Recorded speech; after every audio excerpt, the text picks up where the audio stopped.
One. Chris, the topic we'll be discussing today is how do you handle player horses slash mounts? Ooh, you kill him off immediately.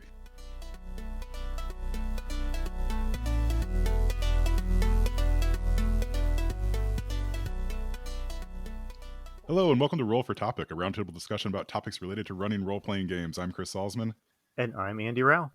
Andy, so this is a really fun question because I know we've been chatting. We both restarted Elden Ring. You're much further along than I am. But for those of you who haven't played Elden Ring, very early on in the game, basically like as soon as you get control of your character and get out of the tutorial section, they give you this really cool mount that you can summon, the spectral like horse thing named Torrent that you can summon at any time in the game, which is really fun. And it very much changes the experience, I think, of playing that game, because like you're just like immediately have your cool horse. It's like you don't have to do anything else. Else to get it. The best part of it is that it has double jump for like no in-game explained reason. Like they could have just programmed it to jump really high, but instead they're like, we're not going to do that. We're going to have it jump normal, but it can do it just twice. It cracks me up every time I double jump with the horse. So. It's so great. Yeah. And there's my other favorite part about that horse is there's these like, I don't know, like tornado wind tunnel things that like allow you to jump super high. Well. Yes. They're just like, I don't know. It's like Elden Ring in a lot of ways feels like a collection of just as much fantasy nonsense that you want to put together and throw into one game. But it's just totally. like everything about it is so delightful. Like just running around, you call your horse with your cool whistle, it appears below you, and then you can just start dashing and jumping. Yeah, it's good. Yes. Well, I know you have some stuff we wanted to get to before the topic, but this is already giving me stuff I want to say about mounts and what they might look like in role-playing games. So, but I'm gonna push that to the side. Okay. What else? Yeah. What else did you want to hit on before we dive into our topic here? Yeah. So the only thing I want to hit on is so people have been listening to the podcast for the past a handful of episodes or so. Will probably know that I've been reading The Hobbit with my daughter. So she's 9 years old. This is her first time through The Hobbit. We just finished it up like 2 days ago or so. So I asked her as soon as we were done, I was like, did you like it? She's like, I loved it. Which was good news. As I've joked before, it's required reading to be in my family, to have read The Hobbit and sort of understand it. There's just too many references to it that float around from day to day. Were you just sweating when you asked her if she liked it because she didn't know the consequences that would happen if she answered wrong? Yes. Yeah, a little bit. I mean, I was fine with her not enjoying it. There were definitely parts where it sort of dragged for her, especially the last third of the book is really just like a giant description of a battle, which maybe doesn't hold a 9-year-old's interest as it might a middle-aged man's interest. That book is just phenomenal. I think for me too, right? It had been a long time since I'd read it, so getting to that, like the Battle of the Five Armies, sort of at the end of it, like seeing how all that stuff was seeded throughout the story to get to that point. It's just like this is what Tolkien does so well that I think a lot of people credit him for, but a lot of people like try to do and they just can't quite get there. It's just like there's like all these little moments where the characters are making this decision sort of in I almost said in game in the story, right, that then come back to sort of either bite them or to make things more complicated or to make things easier for them to as they're going through it, and especially at the end. So I really enjoyed it. Super fun book. You could cut 6 of the dwarves and it would be the same story. It's like, but we're glad that they're there. So it's a fun one. That's awesome. I'm sorry. I need to beat this joke a little bit more. I just got this picture of like while you're asking your kid, is she like The Hobbit? Your wife is like quietly slipping like a gum Jabbar out of her pocket or something, just in case. Yes. Yeah. Yeah. Did you grow up watching that Rankin Bass Hobbit movie? No. Okay. No, and so I wasn't really aware of it. You mentioned it to me recently, so we have a copy of it. So we started watching that last night. Okay. Yeah, so we're gonna. It'll take us a couple days to get through it, just because of how things are with our life. But yeah, so my plan is she has to watch that one first, and then we'll watch the Peter Jackson trilogy. I still don't know why it's a trilogy, but the trilogy after that, she will like never want to watch the cartoon ever again. But I'm sure she'll love the Hobbit movies. Yeah, for sure. We kind of stalled out at the end of Hobbit movie number 2 because we've been trying to watch through them, me and my son, and here's my recommendation for you. If your kid is pretty young, you might want to consider like cherry picking some scenes, Okay. because there's a lot of, I don't want to be the irritating fan criticizing the movies or whatever, but there are some scenes in there that like just delighted my son like crazy, and then there's some long stretches where it's just a struggle. I could see him struggling to keep Yeah. engaged. So like the hobbits or the dwarves throwing plates around at the beginning, like Hmm. my son was shrieking with laughter through that Yeah. entire sequence. So Yeah. there's some fun pieces, but given the length of those, you might want to consider like cherry picking Mm, some scenes. that's a good point. But my main memory of the last movie, and we'll stop talking about this is not a movie podcast. You've got one of those, but yeah, my main memory of the third movie is Thorin just spending like basically half the runtime kind of like wandering around looking for the Arkenstone and being sad about Yeah. the Arkenstone. It's just Yes. like at a certain point, you're like, did we really need like any of these these scenes? Yeah. Like, yeah, yeah, Well, and again, okay, so this isn't the movie podcast, but I just yeah. can't help myself. Like, it is just interesting to me. Thorin's story is emotional and impactful in the book, and it Hmm. gets like what, 100th of the like screen time that the Yeah, movie gives it. Like, yeah. and I'm not.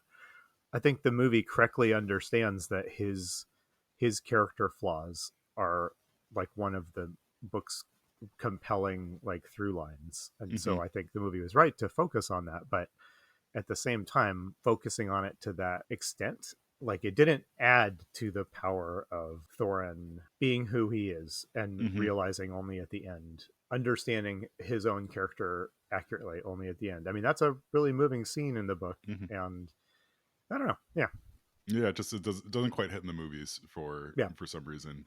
Reading it now, I think what stuck out to me was basically it's not until that end when Thorin apologizes to Bilbo that they fully trust each other. Like throughout the hmm. entire book, like no one sort of trusts Bilbo, right? Like no one trusts the Yeah, Hobbit. It's like sort of dwarves versus Hobbit, and like you can almost see there's like a I don't know like a very video game style like tracker of like trust to distrust going back and hmm. forth based on sort of actions and things that Bilbo's able to do. Right, like they meet those trolls like right, right, like early on in it, and like Bilbo totally bungles up that whole thing, and like at that point you're like they're gonna throw him out, like throw him out of the party, but like Gandalf, I'm sure, yeah, Gandalf steps in, right? So like it's like you almost have like Gandalf like coming in to sort of correct the behavior, like the arguments between them to like bring them back together, just enough for them to go to the next stage of the journey, and then Gandalf goes off and does something else, and then comes back and like there's discord again, and they're trying to get them back together like that. It's interesting to me because I think there is a tendency, at least in the games that I run, is that like I want all the players to sort of be like friends, like the characters to be friends that at the table. Yeah, But like some of these really interesting and compelling stories like The Hobbit, like there's actually a high level of distrust and a little bit of like disharmony even in the group, hmm. Yep, right? Is going like like Bilbo's sort of along for the ride. He gets to the end of it and he's like, I don't actually want the thing that everybody else wants out of this. Like I just want to go back home. Like you can keep the gold. Like I don't care at this yeah, point. And it's like he was sort of there for the adventure, and the journey, and like but the dwarves were very much there for what's at the end at the end of it. It's just like it's really interesting for like I'm call it a children's story. I don't totally think it's a kids book, but like kids book to have like these very complicated motivations going on, in there.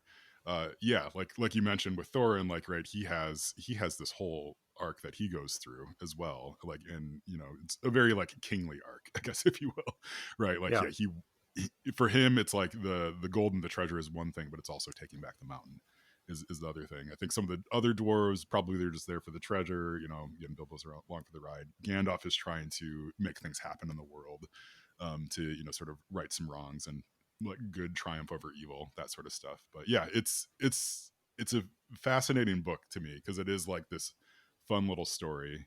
Then there's this giant battle at the end of it, but then there's all this like other stuff happening. Um, yeah. yeah, that you can sort of miss in the like the dwarves being silly.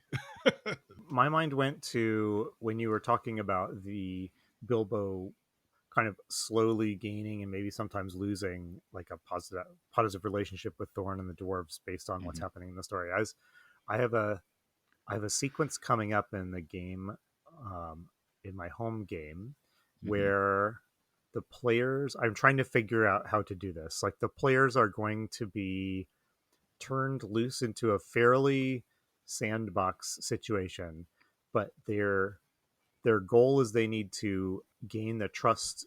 I'm just going to be vague here. The Mm-hmm. trust and acceptance of like an authority figure.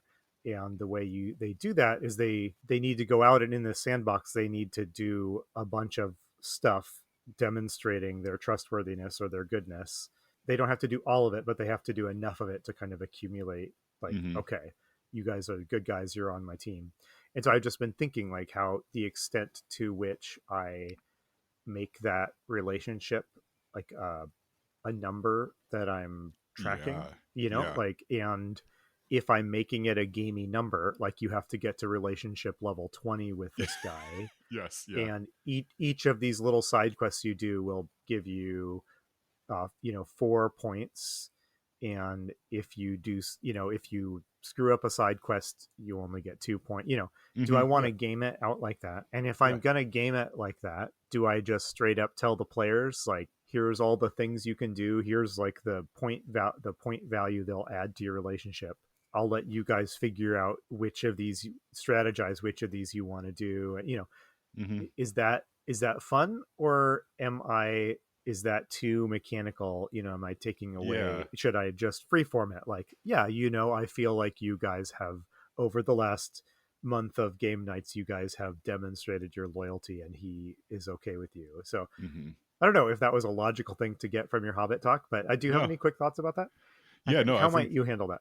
Yeah. That's really interesting. I don't think I might have the sort of the table written up of like point values to nice things that you can do for them. Yeah. I don't think I would share it with the players unless you're going to lean very hard on mechanics at that point, because I think then it turns into a numbers game, and they're thinking sort of less about the role playing at that point. It's like, oh, we got to do a thing that gives us whatever 5 points, so we got to look through the list to find the thing, and Yeah. do it that way. But I mean, I think there's some merit to having that, and I think I would also have a handful of things on there that can sort of uh, like critically fail or critically succeed on Hmm. those, like with one action, right? Like if you picked me up at the airport at 3 in the morning, like I trust you for the rest of rest of my life, right? Yes. Like something like that, versus like if you told me you'd pick me up at the airport at 10 a.m. like on a weekend and you didn't show up, like right, like that would be Yeah.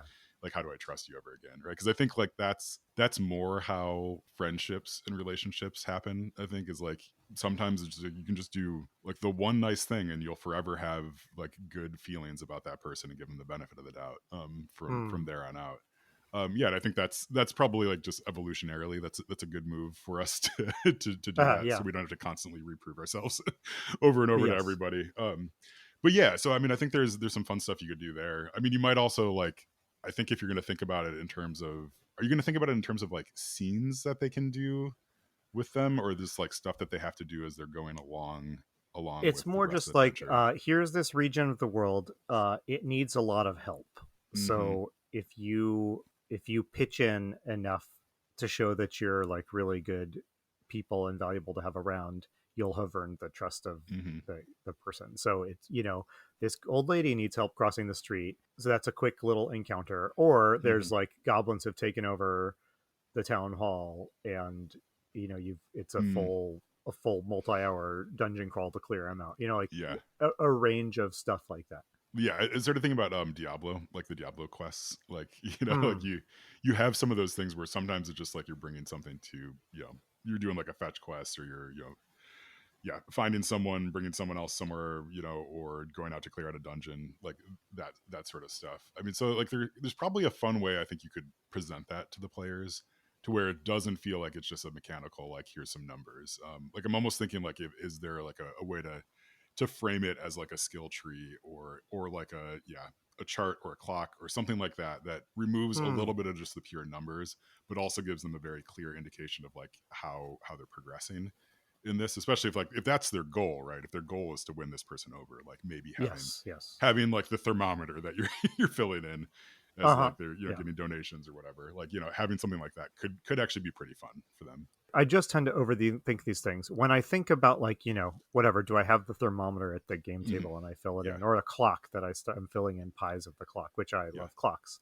Well, aren't clocks more fun when there's like a competing pressure, right? hmm, There's another clock that's filling up, whatever. The Lord is getting impatient with you clock hmm, that's yeah, filling up at the same time. And but the more complicated you get, I think the more the players ought to know the details of how you're figuring this stuff out, so that hmm, the more transparency I think you need to have. And well, that's good food for that. I'll let you know how I ended up yeah, handling it in a yeah, future episode. yeah.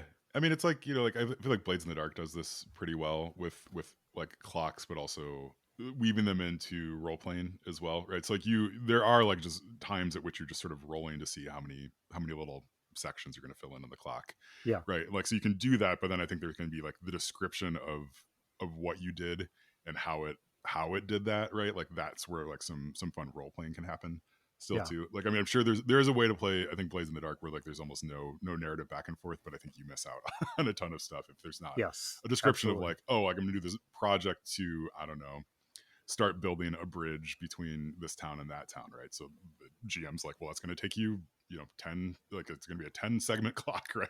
Mm-hmm. So like every time you're rolling, then you can just say, oh, like you get the right permit or you get the right building materials or like whatever that is, right? Like I think you can kind of explain that. Yeah, explain the mechanical in terms of role playing. Like that's going to be the more interesting part. Well, awesome. Yeah. Shall we dive into our topic of mounts? Yes. Yes. Let's I please do I that. can't stop thinking about the mount in Elden Ring. Yeah. Traditionally, do you tend to have players in like a D&D type game that have a mount? And let's maybe expand it a little bit, maybe like some sort of a mount, like an animal companion type of thing Hmm. that's more than just pure flavor.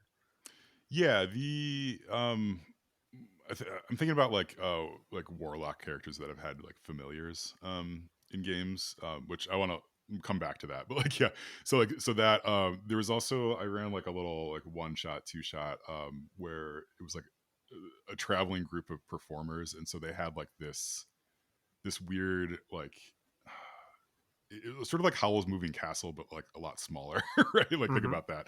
But they had like this, this mount that was almost like a thing that they could ride on Sure.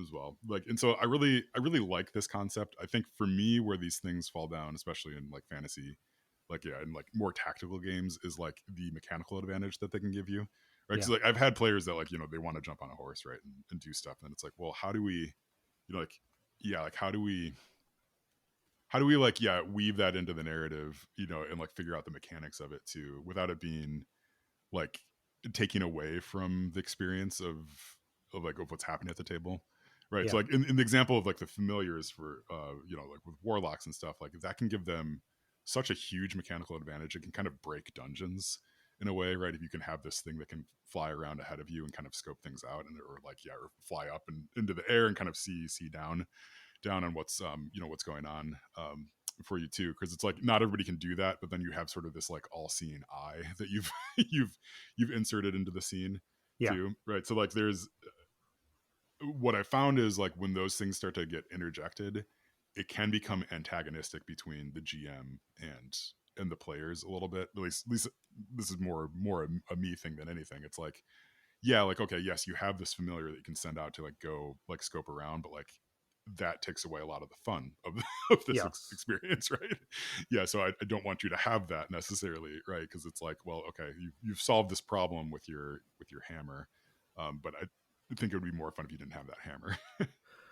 Yeah, exactly. And I've had very similar experiences with things like, a bird that you can see through their eyes or something, and Hmm. one player Yeah. has it. And that experience at the table of like you've got this dungeon or this adventure and you just didn't account for the fact that like they were going to be able to scope out every room before they got to it. Hmm. And you're like, okay, fair enough. It's a thing they chose. They should be able to use it, but but it is disproportionately changing like how they are. It's just they are now experiencing this dungeon in a very different way than I designed it to Hmm. be Yeah. experienced. And is that on me? It is.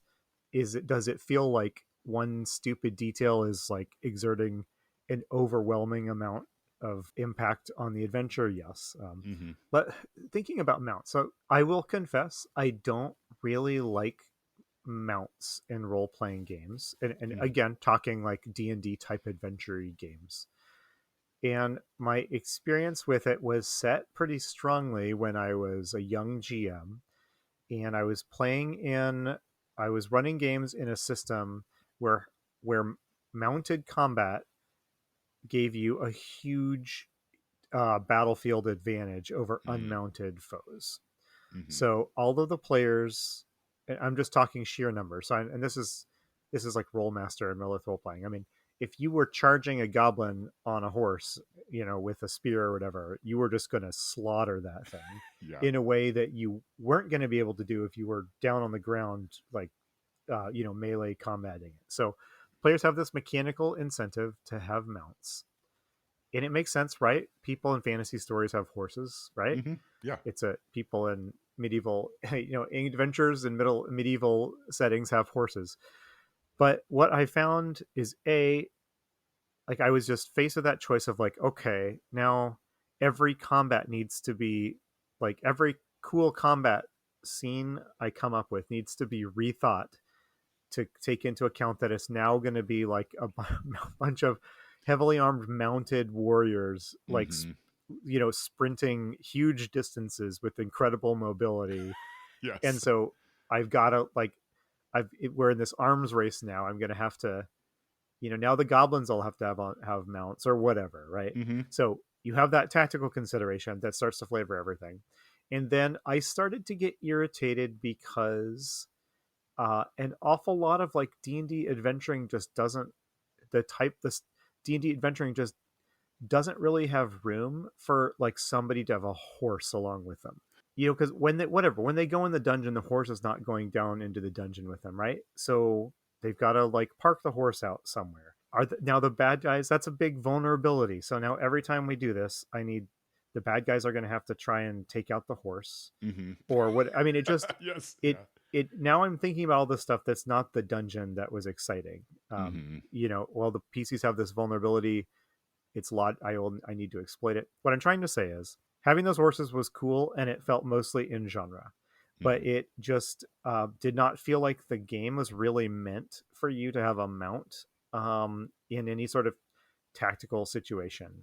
Mm-hmm. Um, Yeah. and so I started to resent it, and I kind of would steer people away from character classes that came with mounts or whatever. Mm-hmm. And I don't know. Do you have any thoughts on that? Yeah, it's I mean, like you mentioned the like you got to park your horse when you go in the dungeon, that sort of stuff. It's like, and I mean, if you then as a GM like really went hard on that and like they came back up and their horse was dead, like that's worse than killing, I think, off a character, Yeah, right? yeah, Yeah, yes, like you can't, right? Like it's just like there's a little bit of plot armor I think that comes along yeah, with mounts and like things like that unless they can easily come back. Yeah, so it's like it's weird. And then I mean, like going back to Elden Ring, for example, right? It's the spectral horse that can kind of like come in and out of the plane of existence that you are. So yeah, like in Elden Ring, it's very like sometimes there are just walls in dungeons where it's like you can't have a horse past this wall. yeah, Like, so yeah, like that's how it gets around it. Because like it'd be the same thing in a video game, right? If you could always have access to mounted combat, right? It would change everything. And like it just wouldn't make sense. Yeah, so I mean they're just like some, I think, yeah, you're right on. There are like so many practical considerations that go into that. It's like, I don't know, it's like adding like a new piece of technology to a game, right? Like if you had D&D but also someone had a Gatling gun, right, it would be a very different game. Right? hmm Like same thing, like but one of your players has a horse. It's like, well, okay, like you all need horses then, right, if we're gonna do this. yeah, Yeah, and then it also like there is this simulation aspect too. Like I mean, you mentioned like charging down a goblin with a spear or something, like yeah, but also like if the goblin can dodge out of the way, like it has a huge mobility advantage of like kind of going left and right or like up a tree and stuff. But you're on a yeah, horse, right? So it's just like it just increases the problem space, I think, of like running a tactical game so much that it's like the thing that's fun about it without the mounts is no longer fun about it with the mounts. yeah. Yeah, that, It that reminds mhm. me of I think there are other ways this kind of thing can happen. So here's another example of this kind of problem, although it has nothing to do with mounts. Mm-hmm. If you have players, they're going through a dungeon, and one of them is a really sneaky rogue, and so the rogue is scouting ahead constantly. Mm-hmm. Is that make sense for them to do? It does. Mm-hmm. Does it?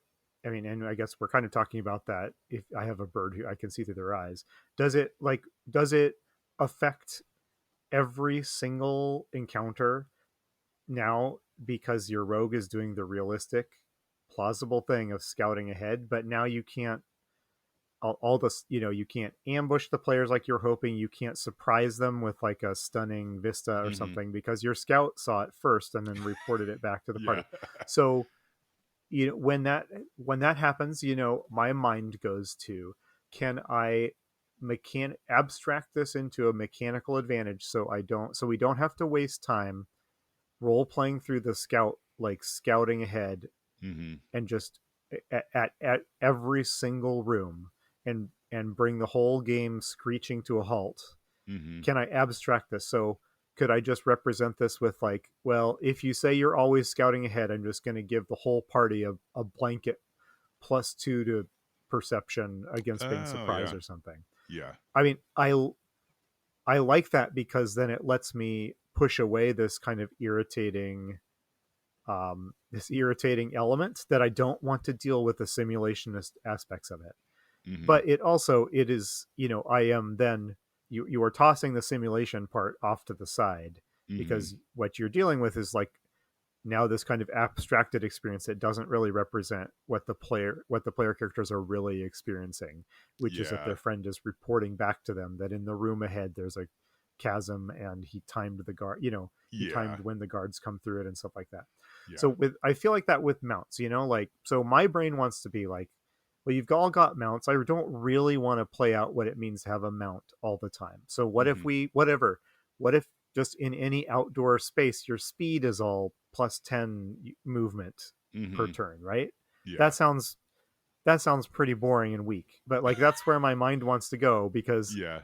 I don't want to deal with like the practicalities of a mount. So Yeah. thoughts? Yeah. No, I mean, I think you're reaching for a solution that I think makes a lot of sense, but it does also sort of remove some of the fun, right? It's like if Yeah. I pick a rogue character, and I just had this happen last week. I was playing in a game with some friends, and like I'm like a rogue character, right? So it's exactly what you're saying. It's like I'm sneaking ahead and making a lot of rolls for, am I stealthy, right? Like Yeah. am I staying Yeah. stealthy? Am I able to find information? And like, so the GM is doing a really good job of like, making sure that we have sort of different information, right? So it's like I have information, but I haven't gotten back to them yet to relay it to them, but then they have information that they haven't told me, right? So like there's a, you can play a little bit with that information disparity.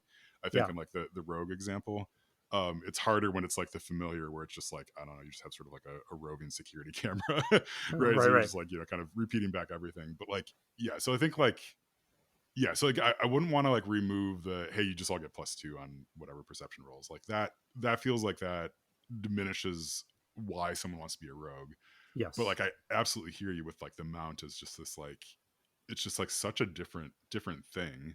It's like you almost want to just say like, yes, you can have a horse, you can name your horse, we can talk about the horse, but the horse gives you no mechanical advantage, right? It's like Right. you Right. kind of want to just say that it's like, just because like this is not going to be supported very well, and we're just going to constantly run into these like frictions of or I mean, or maybe you make the rule with them. It's like, if you have a horse and you want to use it to a mechanical advantage, then I'm going to treat the horse sort of like any other character in your party, in that like it needs to, it's going to roll initiative, like I'm going to try to attack it. Like, like, Right. Right. yeah, if a horse is a rare thing in the world, like everybody is going to want to steal that horse, right? It's just like there's stuff you can add, I think, on top of it, role playing game wise. But it's just like at a certain point you're like, well, okay, are we having fun anymore? Or is now the horse sort of this thing that we're passing off? Like we're putting more friction and more conflict on this thing than what you really want out of it, which is like, I want to name the horse Chestnut. Like, Yeah. yeah. Yeah, Well, like, yeah. that's interesting. I'm kind of drawn to the idea of like, why do you want the horse? Right? Is it Hmm. is it just part of your vision for the character? Is it impossible for this kind of character, to exist in the setting without a horse. Yeah. Do you are you are you excited about the tactical advantages it will bring, or are Hmm. you just excited because you're going to have a horse? Hmm. Can we represent the horse's presence, the mount's presence in the party in some way that doesn't make it like the pivot of every tactical encounter, right? Yes.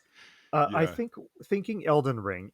So I got excited when you started talking about the Elden Ring mount because I wasn't really thinking about what mounts do in video games, but Hmm. in Elden Ring, what getting a mount, getting that mount is very exciting and fun.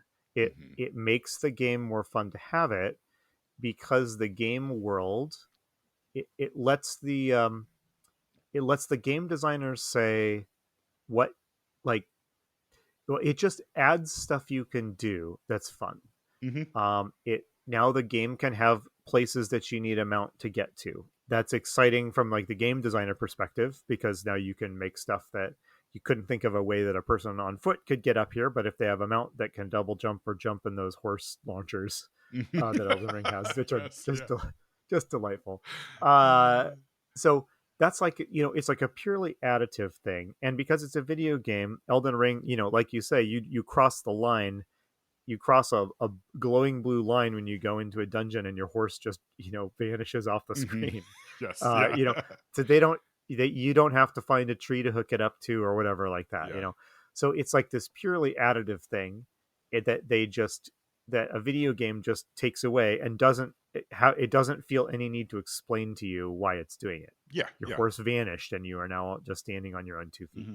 I think in a typical D&D game, that's too video gamey to do something purely like that. Like this is a no horse zone. Yeah. Yep. Your horses dematerialize until Yes. but I do kind of wonder, like, if you have the right group, could you just be up front and be like, the we are going to handle mounts in a way that is not like realistic, but in a way that is gonna let you celebrate having them out at times, but not but let me like just nix it when it's gonna make my life as a GM, when it's gonna like sap all the fun out of my GMing. Hmm.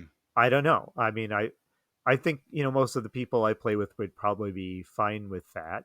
Hmm. I don't I don't know. That might feel a little like just generally unsatisfying though, because you're really just cheating your way out of a problem that feels like it should have a more elegant solution.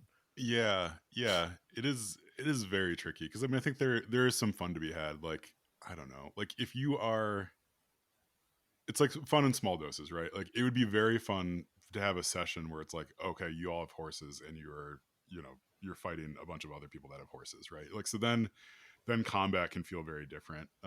Yeah, feel very different because it's like, okay, you're charging across a battlefield like at each other. It's like, and your wizards firing off magic missiles and stuff from horseback. It's like that sounds super fun to me, but like yeah, but it's like if every combat is that way, it's like yeah, then you're, I don't know. Yeah, you're playing a very different game at that point. Yeah, I think like okay, so I think my advice to GMs would probably be like maybe try to not have mounts, but if you do, try to have some good clear rules around like when they can be used and when they can't be used.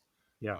Yeah, hold on one second. I What's wonder up? if you could take inspiration just from the way the game handles other um, game changing things. Like you Hmm. can't until you're very high level. You might be able to fly for some time during an Hmm. adventuring day, but you can't fly all the time because that would just wreck every published adventure if you were just could free fly anywhere you wanted.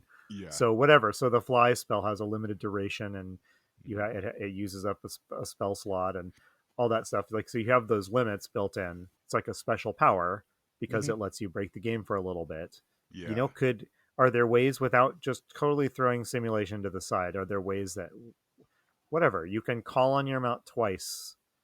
Like your mount can be in 2 encounters per day Yeah. before it gets exhausted, or whatever.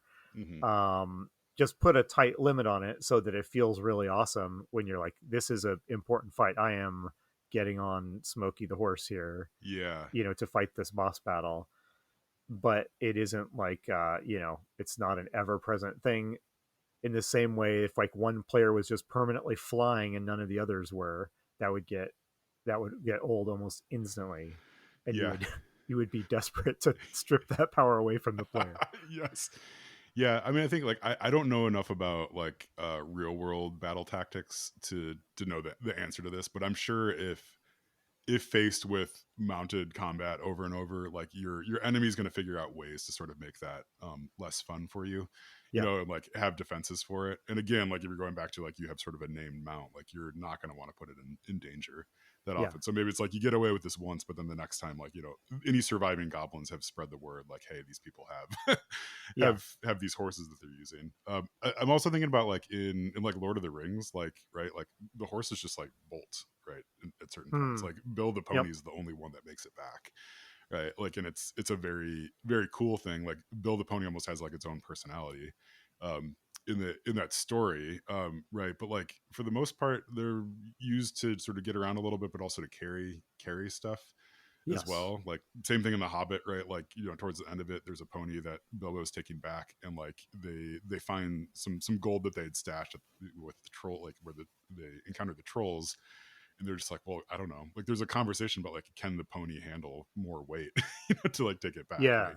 So Well, that then yeah. yeah, you get into some like more interesting like mechanics at that point, like, and then it's like, well, then Bilbo has to walk the last couple whatever 100 miles to get home. It's like, okay, well, I mean, that's cool. But again, you're sort of like layering on top of an existing system more and more rules for how to handle it. So I like what you were saying with just like, you, you get basically like the equivalent of spell slots for your mount. Like it can do a handful of things for you per session, but it's Yeah. not going to just be there all the time. Yeah, I mean, I do think, mounts are much more manageable when you are treating them as like a strategic resource, not a Mm-hmm. tactical resource. Yeah. So I think it could be very rewarding if, your players have mounts that never or rarely take part in like tactical situations, but as a strategic resource. Oh yeah, you can travel 2 extra hexes a day if you've got Mm-hmm. mounts, and you can carry plus X pounds of treasure and extend your stays before you have to go back to town. Mm-hmm. And as a strategic resource, because like travel and survival and stuff we've talked about, that tends to be more abstracted. And like a horse can be a mount could be another abstract bonus or penalty or Mm-hmm. whatever in that figure. You would just have to have an answer for like why they can't mount the horse when the goblins attack, and then Yes. right. Yeah. Maybe the horse is scared of goblins. There you Uh, go. Yeah. right. Yeah. Yeah. So I don't hey, know. Okay. we Yeah, need to which wrap up here in a minute. So yeah, did you have any final thoughts on the question of mounts? And we've yeah. really been drilling down on like, horses, but Mm-hmm. I think this conversation touches on like all of those extra things PCs might want to bring in for perfectly good reasons that just seem to add more complications without adding an equal amount of fun. Yeah. So, do you have Yeah. any kind of final thoughts on how you might approach that sort of a problem? Yeah. I think my only final thought that I'm kind of coalescing around is like, so either the horses, yeah, either your mount has sort of no in-game mechanics, like just sort of a cosmetic, or if you're going to have it be something that can have mechanical advantages, I think you need to have some pretty tight rules with it. And I might even go so far as to say that it should have its own character sheet, Hmm. right? That you like the player has to manage, or maybe you just have one player that just really loves horses, right? And they just they just play that as a character, right? Yeah. So, but I mean, I think you like, I'm kind of coming down to like, if you're going to do it, you really need to lean on the mechanics, like the existing mechanics, and have it sort of fit in there. So like your horse is a level 1 horse. It's got 10 hit points and can run, like its movement speed is 120 Yeah. 120 like whatever meters per turn, like right, like just really like leaning into that to make it like clear. It's like, this is something that exists, but it's also not just this freebie that you sort of get to use as a role playing get out of jail free card. Yeah, absolutely. You got to find that balance. You do not ever want to just slap down something that a player that brings joy to a player. I think, as and having a horse in a fantasy campaign, that is not outside the genre. Your player's not trying to abuse anything by wanting a horse or whatever. But Yeah. you do need to have some kind of negotiation, I think, where it's like this can't be the center. This can't be like centered all the time. Mm-hmm. How can we make it be something like special that makes you glad you chose this option on your character sheet, but that doesn't have all of us waiting around like like waiting for the rogue to scout every single room and come back and Yes. report, right? Yeah. Okay. Cool. All right. Well, that's good All right. stuff. Any Yeah. closing notes? What else do we need to cover? Nope, that's it. Yeah. So this has been really good conversation. Yeah. So we've been Roll for Topic. We're part of the Roll for It Media Podcasting Network. Our sister show, The Splat Book, with John, Jess, and Ben, is great. I listened to a recent episode of theirs where they had the guy that wrote the new Moria campaign book for the One Ring. Yes. Is that Gareth Hanrahan? Yes, yeah, yeah, and it was a really good conversation. Loved hearing it. I mean, you can always tell when someone is like both is like really into the thing that they're doing. Yeah, and like Gar is absolutely like he loves it. Like he loves talking about it. He loves thinking about it. Like Jess asked him one question that just like kind of stopped him in his tracks, and he just like he got this like light in his voice of like, oh my goodness, that's such a good question. Yeah, so that was a good one to it was awesome. Gareth, and I'm pronouncing his name wrong. His name is on some of my favorite game stuff that's come out in the last decade. Like he's just a great brain. Yeah, it's so cool that they got him on. So yeah, go listen to that. And then you can also go check out Zombie Strains with Andy and John as well. It's really good. Listen to the Shaun of the Dead episode recently and loved it. Shaun of the Dead's my favorite. Like, yeah, so they review. I was nervous when we recorded that. I'm glad to hear you liked it because I know how much you like this movie, and I mean we liked it too. So it's it's not like we're trashing it, but at the same time, I don't know. I'm pleased that you enjoyed listening to us talk about it. You weren't screaming at your iPad or whatever too much while listening. No, not too much. I mean, there's certain things that like, I mean, I know, right? Like you only can record for so long, but like, there's certain things that I want to be like, oh, we like really need to like drill down into this, like all the little nuances that are happening in the scene, and it's like it's fine, whatever. Like that's not the point of Zombie Strains. So you'll go listen to Zombie Strains. It's really good, especially if you like zombie movies. If you don't like zombie movies, I think it's a really good like kind of recap and discussion about what zombie movies are all about. So that's kind of you to say, Chris. Thanks. All right. Well, I think that does it for us. I've been Chris Salzman. And I've been Andy Rao. Remember, if your player is having fun, you're a great GM.